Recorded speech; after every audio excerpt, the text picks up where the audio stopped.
And we're live. Hey. Hey, what's going on? What's up, everybody? Hey, Chris Koulos, you absolutely win the best T-shirt of the day contest. So nice job. I didn't realize we were having a contest. I mean, way to come prepared.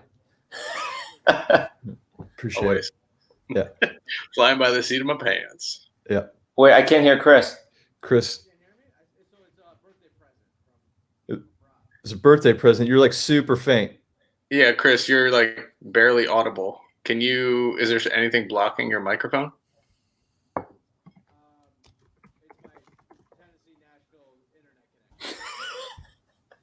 That's what I thought. Yeah. So what are you guys drinking? Let's start from there. Benj, what do you This week, drinking today? I'm enjoying a reposado, a little tequila. Cheers to you guys. Nice. Cheers. Richie, what are you trying to do? I literally drank through all my shitty stuff. Now I'm drinking good stuff. So what's the good stuff? Oh, wow. Nice, Rich. I got to go back to the store and buy some shitty stuff. I don't usually drink. I mean, this is for like a special occasion, and you guys are my special occasion. Well, we got, I brought in Gentleman Jack. You guys are all gentlemen, so I figured I'd celebrate. So I'm polishing off a bottle from New Year's. Big fan. And just in time, our boy Barstool Nate is dropping by, and here he is. Hey, buddy. Oh, hey, pals. Dude, what's happening? Hey, Benj. I haven't talked to you in a minute. I know, man. It's good to see you. I miss you. You almost said that with a straight face. I know. I had to go like, well, just a little bit. What's going on, man? Watching this golf thing. Tom Brady is literally the worst golfer of all time. Is he just shagging it? Just totally shagging it? Oh, wait. Chris has it on DVR. He doesn't want to. He doesn't want to talk about it. My bad. Yeah. Chris put himself on mute or something. This is like very teaching animated. grandparents how to use Zoom. Chris is going into the. Can someone help this poor guy? We're trying. I think Jerry did something just to mess with him. I did not do Jerry it. screws with one band member. Oh man. Let's see if I pop him out. Koulos, I'm going to kick you out of the chat and put you back in and see if that helps. 3, 2, 1. All right, now that he's out, am I the new drummer? You're the new drummer. You're in. Let's see. One more time for Chris. 1, 2, 3. Let's see. He's screwing around now. He's screwing around. I think he's good. Nope. Nope. Speak up. Chris, does Barstool have these issues when you guys do this, or are we? Yeah, no, we did the biggest production we ever did. We did this college football tour where they went around like campus to campus, kind of like a game day type thing. And they went to the University of Iowa and they did the entire show without sound and just did the entire 45-minute show. You know, it's on the website, on Facebook, on everything, just no sound at all. And just went on business as usual. That was just. So yeah, no, we have no technology. Pretty much here. Good for us. It's like 2 peas in a pod. Yeah. Heck yeah. We fit together. We're like puzzle Yeah. pieces. So Nate, you host Cracking Aces on Barstool, right? So to speak, yeah. So to speak. You're one of them. You Yeah, no. I just like talk. You ace. No. Like that's the poker podcast, but like I would pick like the most niche subject to host a podcast about. So we get like 9 listeners a week, but it's fun. I'll listen next week. 10. You get 10. You and my mom and dad can get in a group chat about it. Yeah, exactly. Just talk about it. So do you gamble a lot? Like you're an avid gambler, I would imagine. You're a poker player, right? Yeah. I used to. I haven't.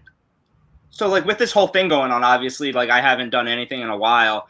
I stopped sports betting in January or December. The night of our Barstool holiday party, I got blacked out and I put in like the biggest bet that I've ever put in for a game. It was like some like random West Coast I'm trying to remember. It was like Golden State versus Sacramento Kings, first half under, like, I don't know. And it went over by like 50. It was like the most high scoring first half of all time.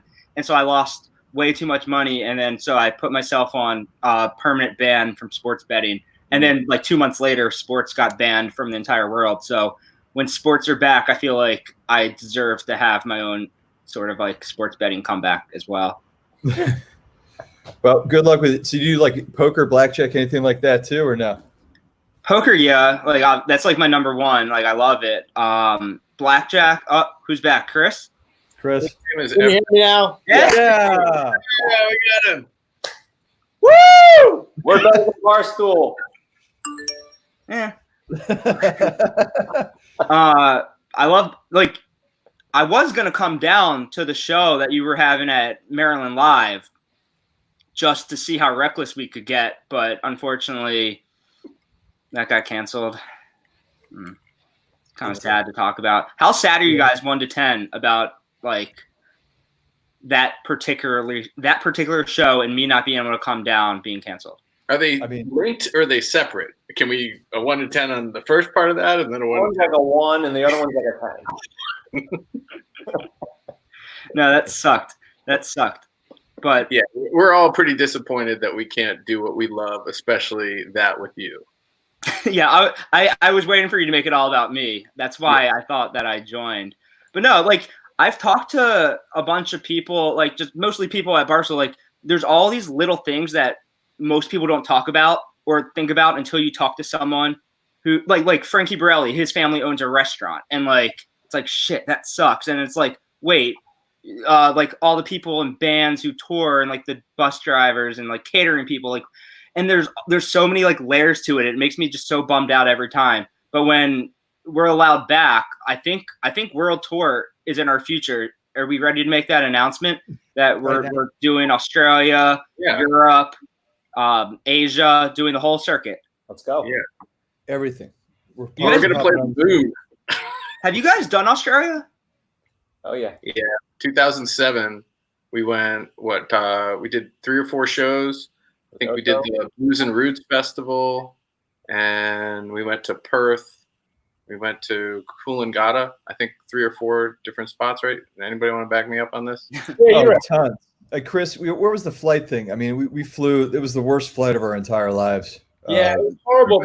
So we flew west. So we flew to LA, and then we flew from LA all the way to Sydney. And then when we landed in Sydney, the first show was actually in Perth. And so you get to Australia and you think you're there and you maybe have like a little puddle jumper. And they're like, oh, your flight from Sydney to Perth is another 6 hours. How big is Australia? It's huge. It was the longest thing ever. Can you imagine flying all the way to Australia and then finding you have another New York to LA flight? That's why you got to fly private, right? Our jet was in the shop. Oh, okay, yeah. I hate when that happens. It was like 30 plus hours, I think, was the final tally of how long we were out there. It was rough. And I remember when we played Perth, which was the first show of the Australia tour. Like I was so messed up. I didn't know what was going on. Like it was nighttime, daytime. I don't even know. Those shows go well. Like, do you remember like the crowds and how those were? Yeah, it was well received, man. It was awesome. Like, you know, that was our first time playing a festival, I think, in another country, and just the amount of people that just stopped while they were walking by just to hear us play, which were definitely new listeners, was there was a lot. It was cool, really cool.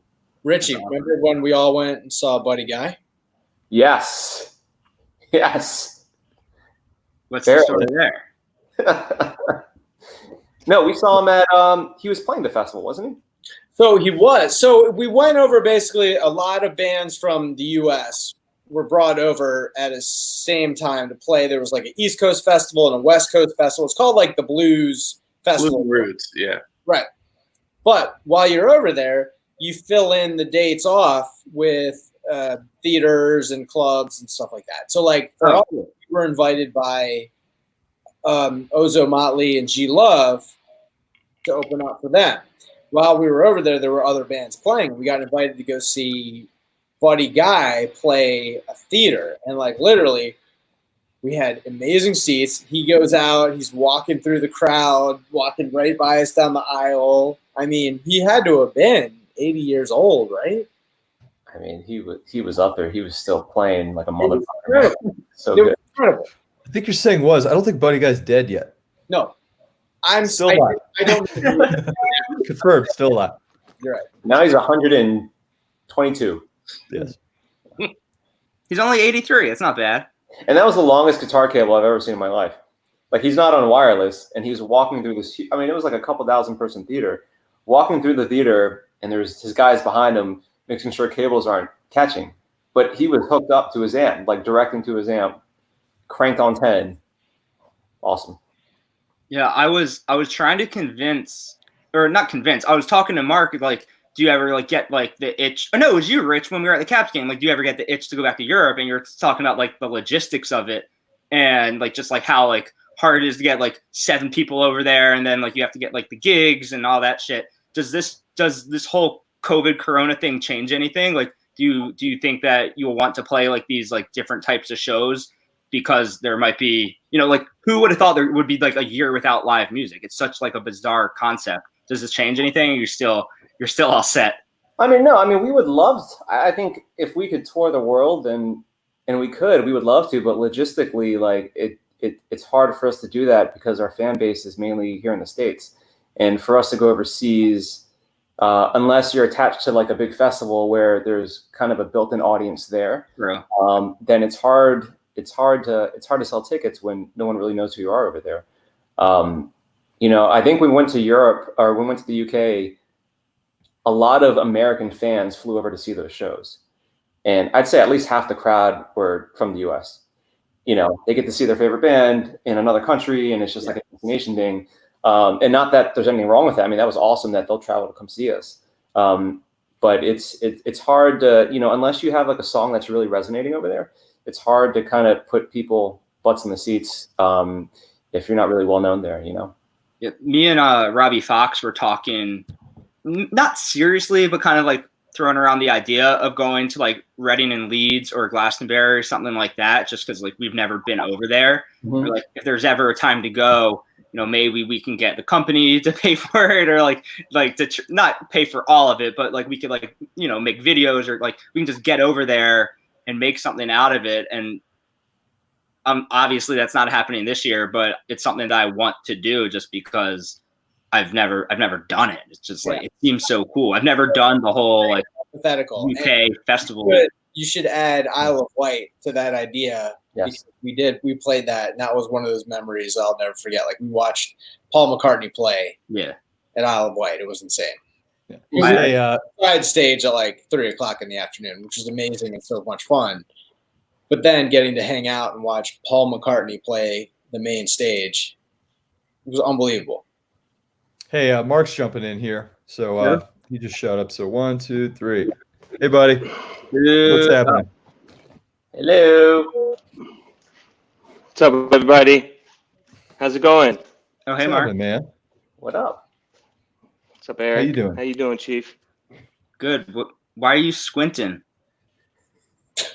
I have no idea. You look so disheveled. What's going on, man? No, I just like ran in. Good, man. Hold on. Let me fix the audio here. Hold All right, that was Mark. Yeah, it's everybody. Mark Rivera. Now the big question is, can Mark hear Jerry? Not yet. We've done 4 of these. He's yet to be able to hear just my audio. Everybody else is fine. You sound good. Thank you. Let's see. Ben, did you write any songs recently? Like quarantine songs? I mean, kids songs maybe. Yeah, you have a solo kid song album coming out? Yeah, it's called "Go Back to Sleep." Get me out of this house. I need a nap. It's the other one. Why did I have children? When is this over? You got a second. You have a minute. Hold on. We got Mark coming in here. Let's see. 3, 2. There he is. And he's back. on. All right. Hey, buddy. What's up, buddy? How you doing? What's happening? Can you hear me this week? Nothing, man. What's that? Can you hear me Well, I this week? can now. I couldn't a minute ago. I could only hear Eric and his fantastic. rudeness. Bitter. But no, it's good to see. It's good to see a friendly face now. What's going on? We were talking about your European festival tours and going to Australia and seeing Paul McCartney. Where was that? In Ireland? Isle of Wight. Isle of Wight. Yeah, where is that? That's its own country? Yeah. Okay. Yeah. No, I didn't know if that was the name of it or if that was like a little island country. I don't believe so. I think Who's it's gonna break it to him? Somebody break it. Yeah, it's Britain, UK. Okay. man. UK. Yeah. I mean, I'm not a freaking like geography whiz. I don't know where this isle is. It's the Isle of UK. Got it. Yeah. Well, now I feel dumb. So good job, guys. So what are you guys doing? What's your Memorial Day plans? I mean, normally we would either be playing or it's some sort of barbecue. So what's a COVID Memorial Day for you guys? I'm gonna shoot to try to do the Murph challenge. I try to do it. What's that? It's an honor of Navy SEAL who passed in battle.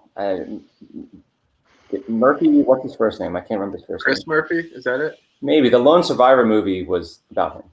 Yeah.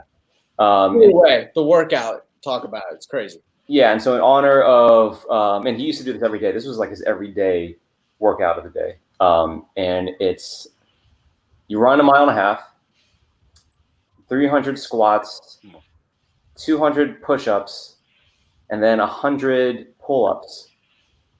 And then you run another 1.5 miles. Technically all while wearing a 20-pound weight vest. Oh. And then you post your time. Yeah, and then you post your time, and there's people who are just incredible and crazy. And it could take you, an hour. It could take you 3 hours. It doesn't matter. Just to get it done and finish it. But I got this tennis elbow thing, so I don't know if the pull-ups are gonna happen. But I'm gonna try. Yeah. That's a lot different than my plans, but way more respectable for sure. What do you got going on? Well, I will. To be fair, I am in like the healthy phase of this whole quarantine thing. Like I've gone through the like eat nothing but candy phase, and I had a big. I literally every day for like 2 weeks I had a cheeseburger and sweet potato fries from the same place, like on my street every day, and they gave you a bottle of wine with the meal. So I was drinking a bottle of wine pretty much every day. So I had to get out of that phase. That was a dangerous one. And I've started running a little bit, like 2 miles a day, just so I can say that I felt accomplished. So that's been going on for about 1.5 weeks now. Nice. And it's literally, no hyperbole, like the most like fitness thing I've done in 5 years is run 2 miles. It feels good though. Like I would recommend, like, otherwise, I'm just sitting on my couch watching Netflix, which I would also recommend because, I mean, what's better than that? So if I unfortunately do like the Eric Nathan challenge where you just sit on your couch and eat a cheeseburger and watch Netflix all day, and I would really appreciate that. I think I can do that challenge. That'll be more my Memorial Day challenge. Yeah. The Eric Nathan challenge. Chris, what are you up to? So I started to get under that vibe, and then my wife is like, this ain't the Biggest Loser, bitch. This is quarantine. This is your one time in life. You can have an extra cocktail. You can have an extra piece of pizza. You're going to be fine. Like, enjoy this. So we're good. I am trying to work out regularly. I will say, so we have some family in town, and I almost feel guilty kind of putting that out there because it's such a weird thing, right now, like, you're just watching the news and it's like, we have family coming in town. They've been hunkered down. We've been hunkered down.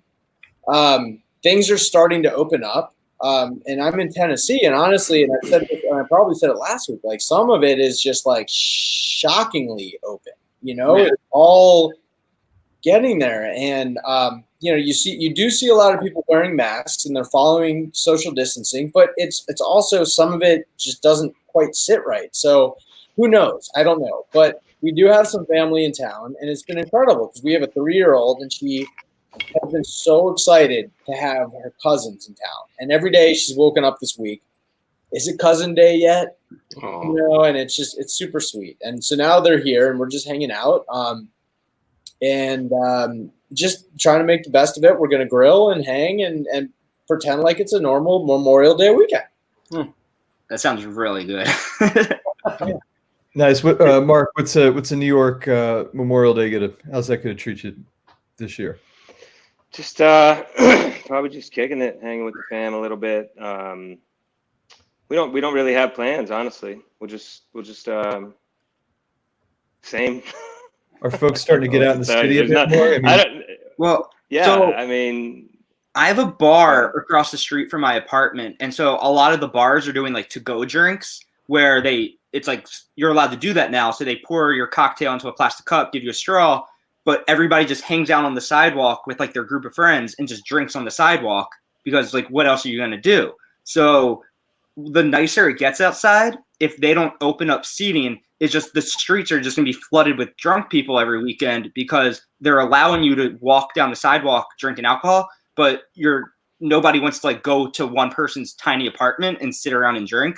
So they're like shutting down roads in New York or streets in New York so people can like literally hang outside and drink. But if you do it on a street that's not shut down, the neighbors are getting like furious and like calling the cops and stuff. So something's going to give at some point. I don't really know what's going to happen. But I was thinking like Benj, like it's so different where you are compared to here. Like I have a friend who's in Arizona right now, like out at bars watching live music. I'm like, this is crazy. I would give anything to do that right now. That's what it's like out where you are, right? I don't know. I mean, I'm not out there going yet. I mean, I haven't gone out to a dinner. I haven't gone out for drinks. I haven't done any of that stuff since, tour in March. And I think people are starting to get out there, and in San Diego County, they just opened up restaurants for dining in with new restrictions and that sort of thing. So it's starting and it's changing. But, for me, I have a hard time kind of reconciling the move from, isolation and quarantine to that it's safe to do that. Because to me, all it is that the economy needs it, and people's mental health kind of, if they need to get out, they get out. But I don't necessarily feel like things are wiped clean and we're all good. Right. I still feel a need to kind of be safe and stay home as much as possible. But I'm going kind of stir crazy. So is my wife, and we want to get out and we want to have those fun experiences with our friends and loved ones. So it's an interesting time. We don't really have any plans this weekend. I'm glad to connect with you guys because you guys, I'm sure it's like you're in your little zone, and it's a little lonely. It's a little strange, but I think the greater purpose of helping keep your neighbors safe and the health workers safe and not adding to the problem is my driving force, at least. And I'm sure you guys too. It's just a strange time to know that people are still stuck for sure right now, but like we're starting to have options. So it's a mental hurdle to get over for me. Yeah.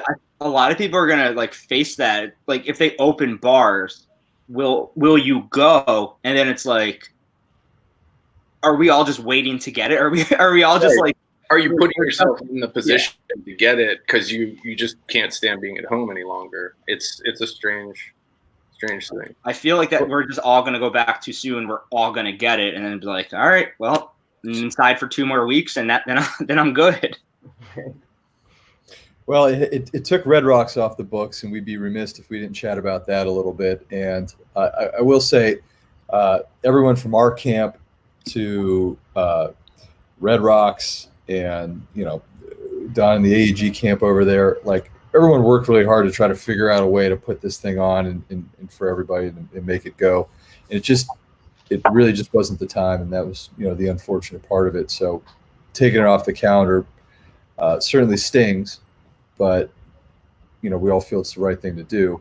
But we had a great Red Rocks playing this year. We had Blind Melon. Blind Melons be doing the show with us. I mean, that's band, I think for all of us, like really, you know, is woven in the fabric of the DNA of like, you know, how we came up and in the band's DNA, really. I mean, we were listening to those records and things, you know, as you guys were forming in high school and I was over there in Ohio. How do you reply to that? I mean, like, that's exactly what it was. It was woven into our DNA. I mean, Yeah. When do you find out about the extent of the tour besides Red Rocks? Well, we didn't have a tour necessarily. There wasn't Okay. anything announced yet anyway. So, you know, that's going to all be TBD. We're going to see how the dust settles and stuff. But we had fantastic plans for 2019 that I think are all create some great momentum going into 20. 2019 was great. 2020. Oh, 2020 going into 21. Sorry about that. Yeah. I just scratched this one off the books. Yeah, but Missing Blind Melon was a tough one. I was really looking forward to that. I mean, that first record was a seminal record. I mean, I know, Mark, for you, like, you know, No Rain, we've tried to give that one a couple swings a couple of times and things. You know, we've talked about that one a bunch of times. Yeah, amazing band. I love that band. You know, huge part of what we do, and I think we'll play with them again next year. I imagine at some point. Yeah, we'd love to have those guys. They're awesome. Yeah, it's a bummer, but I mean, you know, I was shocked that anyone was surprised. You know what I mean? It's kind of like there's nothing you can do about it right now as far as venues go. You just can't do it. You know, there's really no way around it, unfortunately. Yeah, we are excited to get back out there for folks, and you know, when the time is right, we're always making plans to do so. Just play. Anybody watching anything lately that they dig? Watching? I watched. Yeah, I was. Well, it was more of a listen than a watch. I was listening to Seinfeld on Stern. He just killed that interview. His first one that he did with him a couple years back was awesome, and then this one I thought was fantastic. He had that. He was talking about like why do they, you know, what makes somebody great, like what's the drive? And Howard was talking more about like it's all will. You will yourself to it. He's like, I wasn't a talented guy, I just willed myself to it. And Jerry corrected him and said, no, you love it. You loved it so much that's what really drove you. That's what drove the greatness. I thought that was such a great way to articulate it, concise way to put that. Is we all think it's maybe will sometimes, but the love of it, you know what I mean? The love of the rock and roll, being in a band, O.A.R. That's what drives us every day. Yeah, whenever you look at the people who are on top, like just the way their brain functions, they all have like this special, like you can't really put a name on what it is. Just it's like that it factor where like we talk about even like Dave, the guy, you know, Barstool, El Perez, like he just has like this thing about him. His like he's made it and he's still working harder than everybody because he just wants to stay at the top where other people would just like not because they've gotten there. He just has this drive to just continue plowing forward. It's just like in his DNA. And you see that a lot with people like very similar to Stern and just like all those top guys in the industry where it's like, why that guy? Like he's not like necessarily the most talented guy like on paper, but they just have that continued drive to be on top and stay on top. And it's crazy. Like it's crazy to me, like how similar a lot of those people are when they talk about how they got there. Yeah, definitely similar path and characteristics of all of them. That's for sure. Well, tomorrow ends the All In Challenge, which is like the favorite thing I think we got. My favorite thing that I think we got going on right now. So for folks who don't know about it, we're gonna write a song about you, basically. So if you win the auction, which I think is totally awesome, so you can go to liveoar.com/all-in, and it'll take you right there. It only takes $10 for your chance to enter, and it starts. You get a Zoom chat with Mark. You tell Mark your story. You guys have a great conversation. From that, he puts pen to paper, and we go get after it. Write, record, release the tune, and then you and 4 of your friends come by to one of our shows and get to see it live. So all all of those things doing, we're going to the great cause and the COVID relief and feeding folks. And, we're excited to hear your story and share it with the world. That's Can you great. imagine if Nate won and Mark had to deal with this and we had to write a song about Nate? I think he's doing that anyway. I imagine that he's at home, pen and paper, just writing songs. I got to show you guys something. Stay here. I got to show you something. I'll be right back. He dives out the window. Maybe it could be about that time when you decided to ride our bus from New York to Raleigh. Maybe it could be about that adventure. He didn't. I was asking you, like, woke up the next morning in a different city. I was saying I've done like 10,000 blogs in my life, and I've written 0 songs. Like, how do I write a song? I wouldn't even, like. How do you begin? Like, how do you start a song? I don't even understand like the process of doing it. And now, like, you guys are just gonna write a song about someone who donates. It's so fascinating to me. Like, I wouldn't even know how to start. Like, what's that process? I think you just find that like kernel, like you find. You want to try to like empathize or sympathize and find some common ground. Okay. So like, I'm sure Mark will sit down with whoever wins and they'll go over, he'll hear one thing out of that whole conversation, probably maybe with one word, but like, you know what I mean? Is the lightning rod or the North Star. And from that, a title probably would form. And then from there, that's your subject matter. You know what I mean? Like that's your, I've heard it once. I think it's great. It's your Tupperware container. Your title of your song is your Tupperware container. Everything in that song needs to fit in that container. And if it doesn't belong. And so you start there and you go get after it. Mark, what do you got for us? You were saying you were. Nah, I couldn't get it to him. One of the kids was sleeping, so I couldn't get in there. And Nate was nice enough to send me a really cool print. I was going to show you guys what it was, but I can't get in the room without causing some sort of issue. Is it a picture of Nate? It's a picture of Nate. Yeah. Now I'm trying to plug in something. Have you guys ever seen these? Like they're supposed to be childproof, but it's like they're super hard to get the plug into, right? Kind of like wiggle it. There's like a sweet. I got it finally, but that was my last 5 minutes. Yeah. See that Pig Beach? You all know that place? Where's that? In Brooklyn? In Brooklyn. You ever been there? No. Nate? Yeah, we had a fundraiser there. Oh, you did? Yeah. Oh, that's awesome. Yeah, it's dope. For some dogs. Is it a okay. bar or is it a beach or what? It's a bar, barbecue, picnic table, cool. Outside hang. Really cool. Yeah, it's kind of a messed up name to call it Pig Beach because it's a barbecue place. So yeah, it makes I know. It's kind of cool. Come on over, pigs. Yeah. You guys, we've had a lot of like cool supporters from Pig Beach to like the O.A.R drink was helping us out a bunch. Bud Light Seltzer sent us some stuff, which was real nice. We've had a good run here of some enjoyable things. Jared's got some amazing stuff on the way, though. No.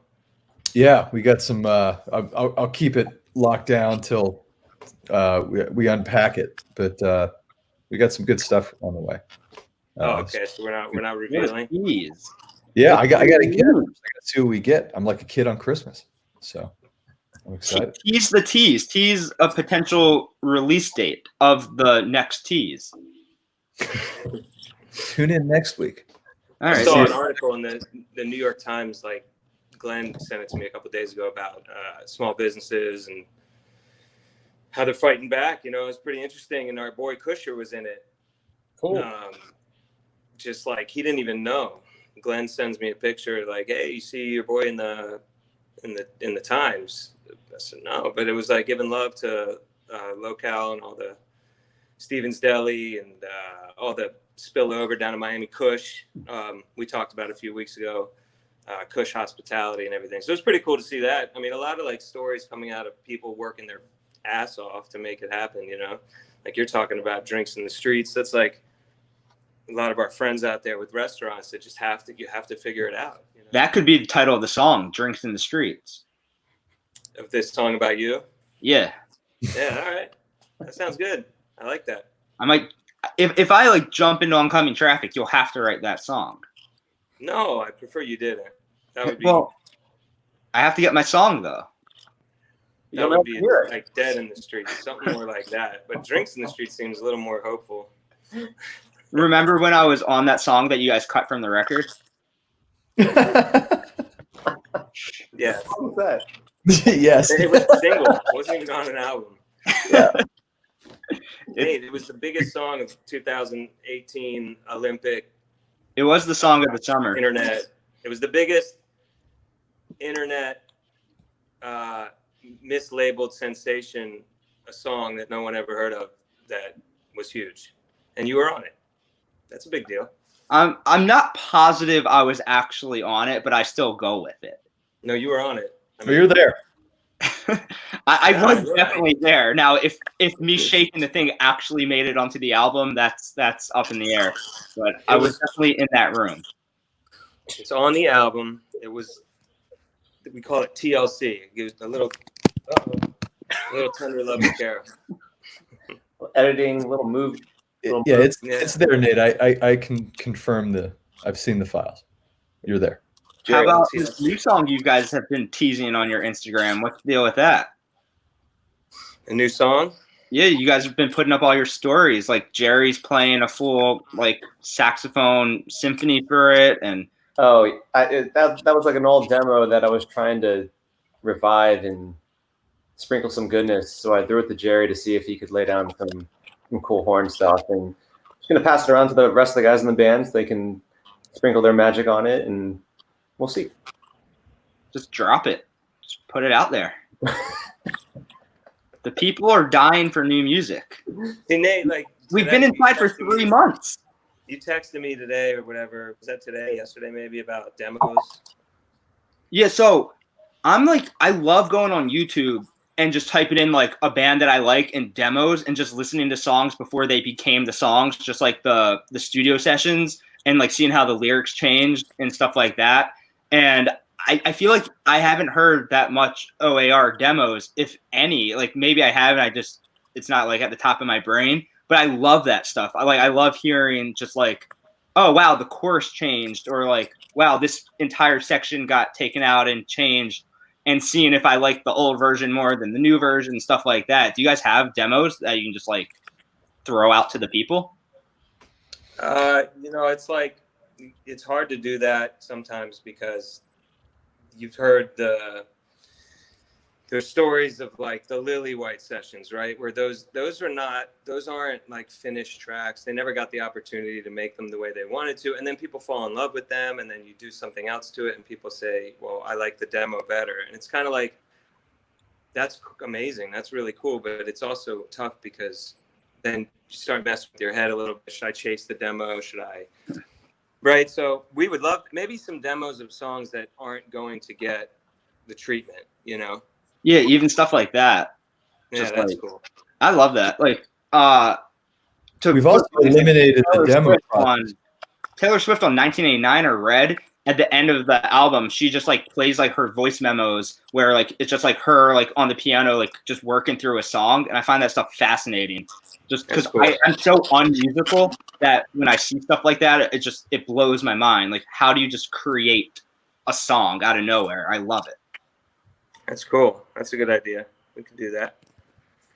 Yeah, but honestly, too, we've eliminated the demo process for the most part. You know what I mean? There's some songs that get it, but for what the way technology is, what you start with is kind of what you build from, and then that just ends up being the bedrock of the track most of the time. And maybe there's some other stuff removed and flown in and put there and all that. But I think the amount of demos to songs we would have made earlier on, and I don't even think we made that many. Even now, I think there's even less of that. Is there a Love and Memories demo? There's probably we kind of built it from. There's probably is somewhere down there. There's there is from the Ballard session. Yeah, one exists. What are some other cool music things like that people like me don't know about? Cool music things like demos? Yeah. Things are it's a good question. Maybe pre-production stuff. So you have a song, and then we get together as a band right before we go into the studio to record it. And so you don't want to you want to be prepared, and you don't want to waste time while you're in the studio paying for it. So we have a rehearsal where you're just in a room. It's almost like as if we're in the basement or something like that, but you're with the producer. So we've had a lot of that stuff, and we go through the songs over and over and over and again. And a lot of the times we record it and listen back to it at night as homework, not as recording it for sound quality, but just learning your parts. And so we have that stuff, and some of it captures a little bit of magic because we are playing live and we are working on songs, and you've got a producer going, yes, in your face, going, no, like more of that. So you would never be recording it to think of like, I'm going to release it. But because we've had that stuff to kind of listen to as our homework and prepare to get into the studio, you never know what could happen with that stuff down the road, you know? I mean, I have hard drives full of it. I would say, do you just have like tons of saved stuff that you could just pull out? And yeah, but it's not. On its own, it wouldn't be something that you would be excited by. I mean, as a band guy, I wouldn't be like, "Hey, check this out." But there are moments on that stuff. We've all had those experiences of like, "Oh shit, that was game changer! Can't wait to get in the studio and do that again." Mark, you got notebooks of lyrics just waiting to be sung? Yeah, I got a. Right now, I'm cleaning out the storage in the basement. So I got like all these Tupperware things full of composition books and stuff. And I'll work through it. I'll find a good idea and revisit it for sure. But I mean, look, over the years, you only have, in my opinion, I mean, there's like a few good ideas that come to you, and they're always working around. You just haven't finished them. Like, you hear about guys who write books and stuff, or guys who write in journalism. You have like a few stories you want to tell, but you never, like, it's just not happening yet, right? You just kind of keep it on the back burner. I think that's what I'm digging through now is kind of fun, because there's nothing to do. Yeah, I'm wondering if so many like good albums from like all sorts of bands are going to come out after this because everybody's sitting at home with their own thoughts and just there's nothing else to really do. Yeah, and a lot of shitty ones too, because you need producers. I've done my fair share of shitty work during this whole thing. Just I've nothing else to do, so it's like, how about I just do this terrible blog? Like, all right. No, I thought your stuff's been good. I mean, yeah, I am incredible at my job. You're not wrong, but yeah. some of it's bad. Yeah, they can't all be winners. That's true. Well, we should wrap it up here. We're kind of getting towards closing time or whatever. But Nate, thanks for joining us, buddy. Thanks. Appreciate it very much. It was nice to see your smiling faces again. It's nice to see your smiling faces. Chris Kulos, fantastic T-shirt. Big moral victory for me getting Mark's audio to work this week. So, it worked. About that. It wasn't working at first. So Jason, I wrote it. Is that a bit? Working now, Mark. We can't hear you now. No, he knows what he's doing. I think it's not nice. Playing this up. So He doesn't know. He's seriously. We can't hear you. We can't hear you, Mark. Now we can't hear you. Oh, really? Are you messing with us? I swear to God. He's back. Oh. Hey. Goodbye. Shake Nice. Shack. Hey, everybody, take care. Stay healthy and safe out there. No milkshake. And, Not bad. Milkshake. I'm gonna go run 2 miles. Well, Jack Daniels. Nate's gonna run 2 miles. We'll see everybody next time. Thanks so much. Good Memorial Day. Happy Memorial Day. Bye, guys.